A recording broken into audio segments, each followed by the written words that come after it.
Welcome to Mitten Music.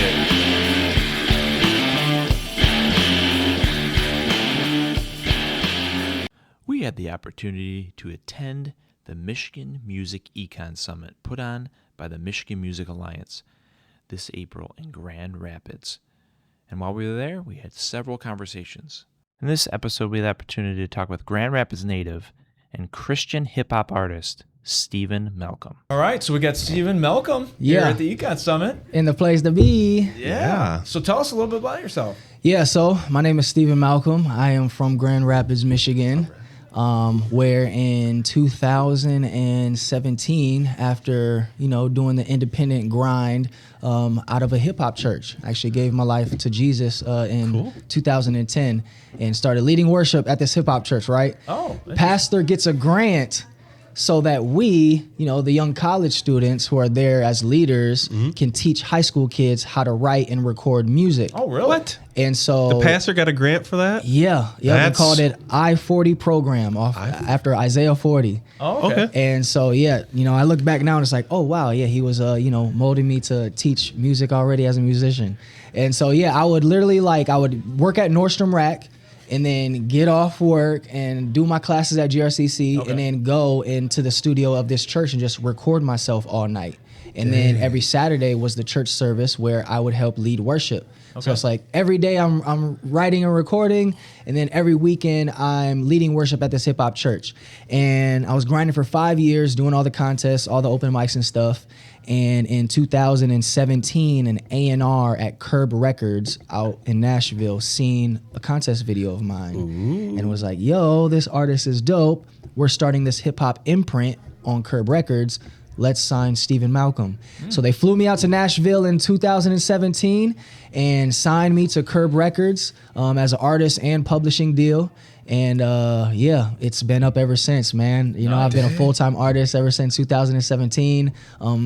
Knee deep in the Christian music industry. Yeah. I have 7 Dove Award nominations. I have over 140 million streams. Nice. I have a song for King and Country. I have a song with KB, Andy Mineo. Lecrae is the only one missing. I'm going to get him on my next album. I've toured everywhere. I've played the Van Andel Arena with Winter Jam, and I've played Bridgestone Arena in Nashville, sold out with Tommy Prophet. I've played Rock the Block here in Grand Rapids for, Lafayette and Madison. I've just done it all, seen it all for the past 9-10 years, and now I'm here to teach. Oh, yeah? Good gracious. Yes. Were you here for the keynote this morning that John Sinkovich? I was not. No.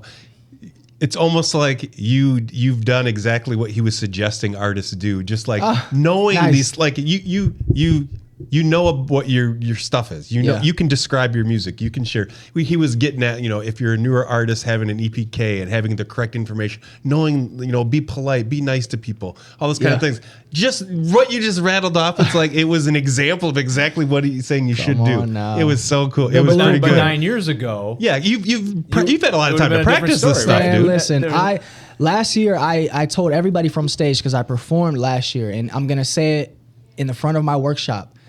I wish I came to this back in 2016, right. if it was a thing, right? Because I had no clue what publishing was. Sure.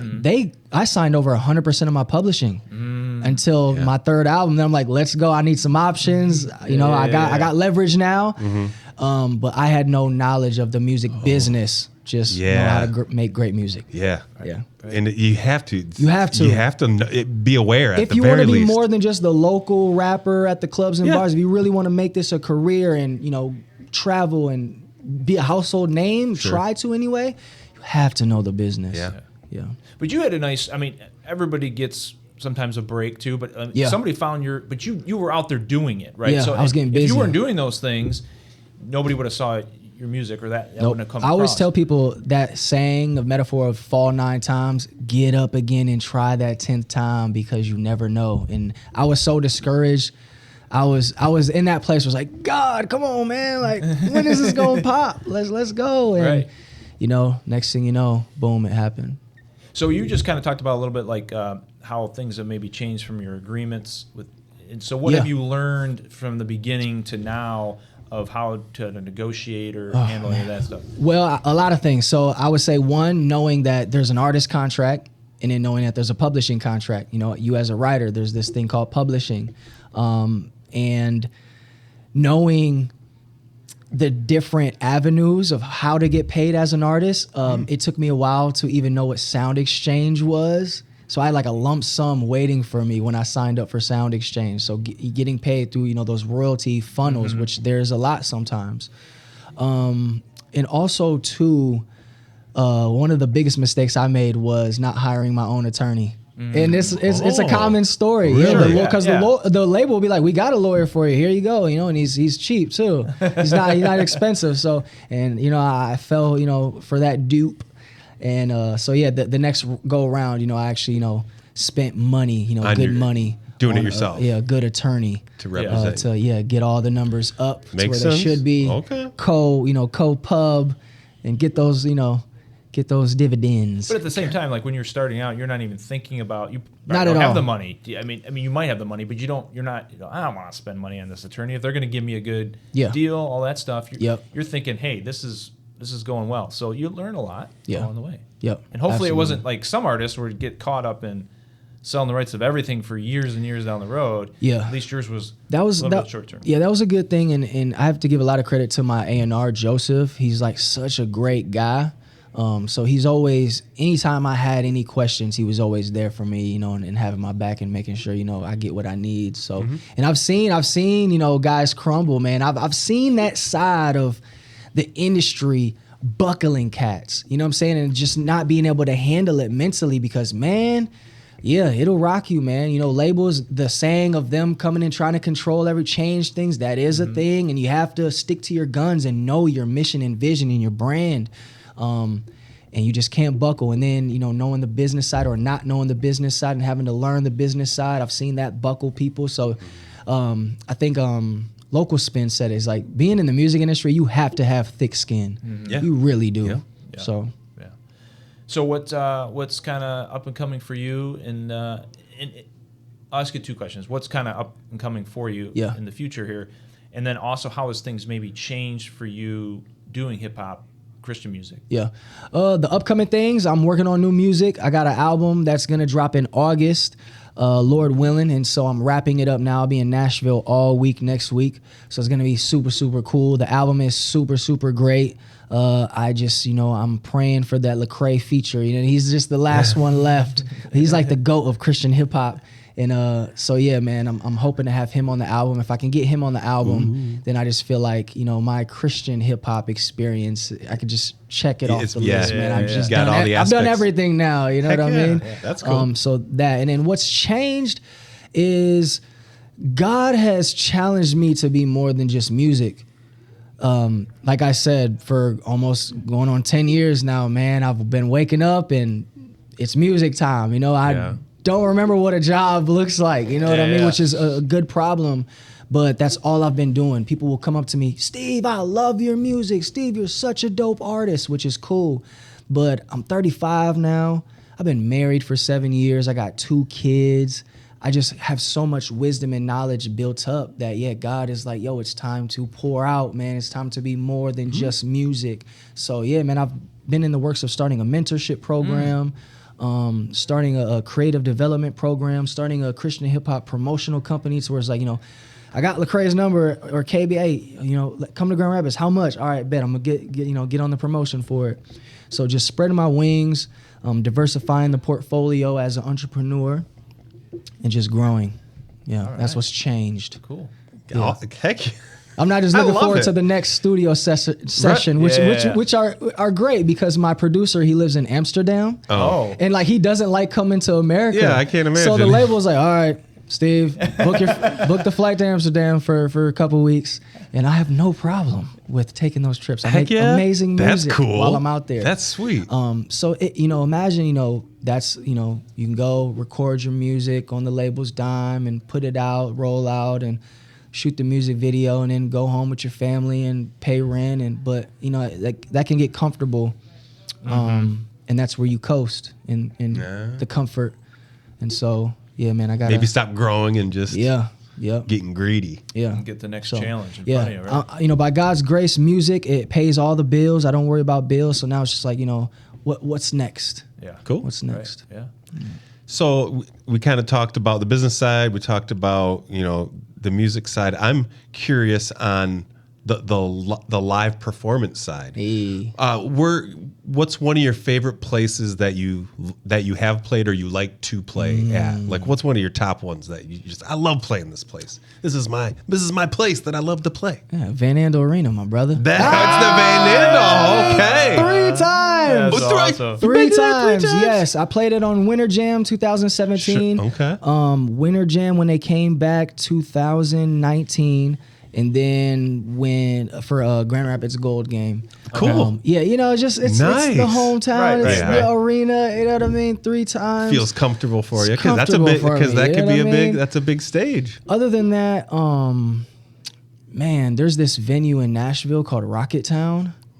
Yeah, that's a cool place. They have an event each year called Smoke Fest. Okay. And there's a video on YouTube, shameless plug, Stephen Malcolm Smoke Fest, and you'll get why it's probably one of my favorite venues to perform at. We'll check it out. Super crazy. Yeah. Awesome. Nice. So as a Christian artist, I assume I get where your inspiration is, but at the same time, Christian artists are singing about different things. What's kind of what comes out of you in your music? Yeah, my story, which is one of the key things that I'm gonna really engage on with my workshop that I'm doing today, the art of songwriting, is my story. I have an amazing story. Like, I literally come from just my family being plagued with fatherlessness, and my mother, the abuse and vices that I had to see her, go through, and me being fatherless myself, just having a rough upbringing. And then to give my life to God and to see full transformation. And now, I'm a faithful husband, super present father. There's been real transformation in my story. And so with that, there's inspiration and influence. Yeah. So my story, it's my biggest superpower. That's cool. Yeah, it is. Yeah. I gotta ask. So you said hip hop church. I don't think I've ever heard that. Neither before. did I, my brother. That's exactly what I be telling help me people understand too. this. What is hip hop church? Yeah. It's funny because this is exactly what I tell people. Like, bro, what is that? When I heard of it, I was like, what's going on here? So, a hip hop church, to best explain it, is a church that is geared towards going after the hip hop community, aka the hood. Sure. That's not a place where everybody is willing to go. And it's a church where the pastor had a philosophy that if you want to see youth thrive, give them opportunity. So you go to a regular church, you walk through the door, you see some nice old lady. Hey, welcome to Christ Baptist Church. Well, in the hip hop church, there's a young cat like me. Yo, what's good, homie? How you doing, bro? Welcome to church, man. Go ahead and make yourself at home. Yeah. You walk in, there's a cafe. Instead of the nice, old gentleman giving you coffee, there's a nice young gentleman. What's happening? Latte, decaf, what you like, man? Leaders are young. There's young people leading legit. The worship team, all young, all kids 16 to 25. Okay. So just like these are kids who are leading and then being able to teach. So it's like you're giving the youth opportunity to be a leader. That's where it came from when he built the studio. Oh, now Steve is not just this kid that does music. He's a kid that teaches music. A leader. Empowers you. Yes. Yeah. So, That's huge. and then the pastor, there's graffiti on the walls. Cool. Bruh, you know what I'm saying? The system is bumping. It's Christian hip hop music. And then the pastor, you know what I'm saying? Shout out to him. He was like an ex-vice lord, which was a huge prominent gang here in Grand Rapids back in the day. Oh, okay. Turned his life around, and it's just man, you realize how he was a gang leader when he spoke. Yeah. And how he can ramble the troops. And he's got the fitted hat. He's got Chuck Taylors on. You know what I'm saying? There's no suit. You know what I mean? Yeah. There's no Right. running around. It's just like regular. You feel at home, and it's really for real multicultural. Like, I've been to churches where it's like 90%, 95% black, and they're like, we're a multicultural church. Not Like, really. really? So this, like, you've seen young people, old people, black, brown, white, leaders in all capacities, all walks of life. So it was just a real life, young, youth-driven, empowered, multicultural church that reached the places that the big churches don't really go. Yeah. That's a hip-hop church. That's cool. Yeah. So what's that church? Is it still It's called The Edge. Yep. Edge. It's not. I've heard of The Edge. Yeah. I think. Yeah. It's not really around anymore. The pastor retired, and Okay, yeah. it's, whole nother season. Me and my wife, we go to a whole nother. It's like a whole nother season now. But I rose from those ashes of The Edge. And that's cool. I mean, he gave you the opportunity to do it. Like you said, I mean, that's where you got your start, really. Even he was the first. He gave me $1,000. Fronted me $1,000 to get 100 CDs printed out, and I was able to pay him back within a month. Oh, dang. I was getting to work. There you go. Yeah. So, but the pastor was the first one. Here's $1,000. Get your CDs printed. Your first album printed. That's That's sweet. awesome. Yeah, you really cared. That's huge. Yeah. Cool. Yeah, definitely. Well, Steven, thank you for joining us, man. No doubt. Thank you for having me. Thank you for being here. I mean, on behalf of everybody else, thanks for coming to do a workshop. That's good. That's awesome. I'm excited. It's my first workshop. Yeah. And it's going to be pretty good. Yeah. Sweet. I'm bummed we're going to miss it. Yeah, because we'll be at a panel talking about Content creation. Which is important. That's key. Yeah. That is key, man. For sure. Yeah. Appreciate it, man. All right, fellas. Good luck today. Thank Rock and you. roll. Yes. If you like this episode, make sure to subscribe. And also check out our website, themittenmusic.com. Sign up for future information. And also check out our social clips on Instagram, TikTok, Facebook, and YouTube. Make sure to tune into our next episode to figure out where we're going next in Season 5.